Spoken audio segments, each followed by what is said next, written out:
So on to the second morning, which is basically day 2. It was another sort of reasonable day. It was a little bit overcast. So I had about, I think, 5 or 6 hours bivvy from memory. Not a bad bivvy. Sometimes I struggle sleeping on the side of the trail in that sleeping bag, but it wasn't too bad here. I sort of wake up every 30 minutes, 40 minutes, roll over, try and stay comfortable, move the stuff around that's inside my bag, and then kind of go back to sleep. So woke up, sort of get dressed in my bag with everything that I've taken off. So I take my camelback off, I put that back on. I use some of my clothes, take those off, or those layers, use those as pillows. So I sort of roll that up, sit up, put everything on, put my shoes on in my bag, and then jump out, roll my bag up, sort of get that in my pocket as quick as I can, pack everything up and then get moving. So I want to try and get as warm as I can, as fast as I can, because the kind of time I get up in the morning is around about peak cold, or when it's at its coldest. So I don't really want to play games there. So got going back on the trail.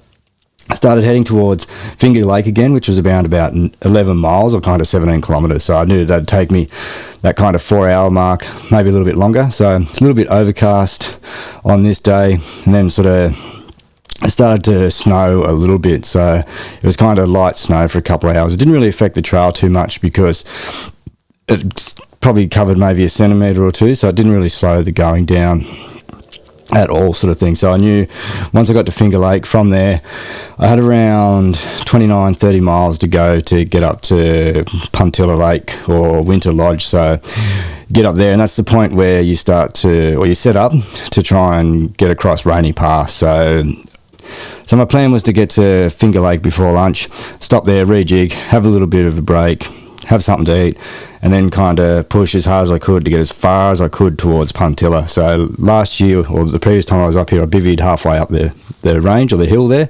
Not a bad spot, it was pretty good, but this time I want to try and get up there because within the lodge again is another indoor sleep. It's a free lodge. It's actually set up quite well, and I knew if I got up there I'd be inside, warm sleep, get a good recovery, and that would set me up to get across Rainy Pass. So throughout the morning I was making pretty good time, felt pretty good, sort of kept the food going in, so I didn't really have any issues, sort of thing. The snow picked up a little bit, but it wasn't too much, not really that much that would impact me. It's pretty flat getting towards Finger Lake, so I arrived at Finger Lake probably around about 11-12 o'clock. From there I sort of sorted a few things out, kind of spent a little bit of time drying some stuff out that I needed to.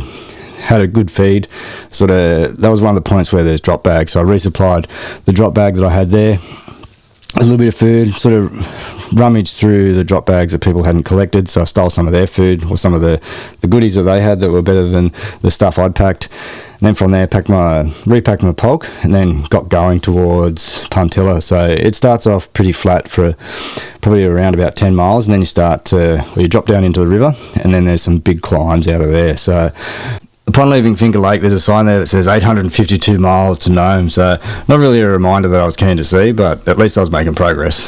I was making really good time, and I thought if I kept that up, I'd be able to make the indoor sleep, or I'd be able to make Puntilla before I went to sleep. So I was pushing pretty hard, trying to get up the range as best I could, and I was starting to predict that at the rate I'd go, I'd get there probably around about sort of 1 o'clock.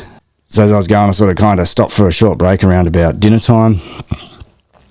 Quick feed, and I just used the hot water that I had in my thermos. So when I get into the checkpoints, I fill my thermos up with hot water so that for the next 24 hours I don't really have to boil water, and then from there that water goes cold, so I just reboil it. So it's just about making things more efficient, and then if I'm longer than that, I'll melt snow to resupply my water.